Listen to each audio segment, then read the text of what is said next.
Specially control আনতে হবে। আর কোনোভাবেই মানে কেউ যদি বলে থাকে যে চিনি না খেয়ে গুড় খাওয়া যাবে, তো এই কথাটা খুব ভুল।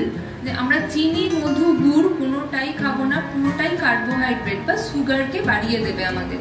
তো ফার্স্ট অফ অল আমাদের যেটা করতে হবে, সুগার যাদের আছে বা খুব হাই সুগার বা আমরা প্রি ডায়াবেটিক স্টেজের মধ্যে দিয়ে যাচ্ছি, প্রত্যেকেরই দেখতে হবে যে কার্বোহাইড্রেট পোর্শন যেন কম থাকে, প্রোটিনের পরিমাণ বাড়িয়ে দিতে হবে। তার জন্য আমি কার্বোহাইড্রেট যদি কমাই, আমি যদি ভাতের পরিমাণ 1 কাপ করে দিই, তাহলে আমার তার সাথে পেট ভরার মতো আরো কিছু রাখতে হবে। তো সেখানে আমি কি রাখবো, খাবারটা মানে থালাটা পুরোপুরি ভরাবো আমি সবজি, মাছ, ডিম, মাংস এই জিনিসগুলো দিয়ে।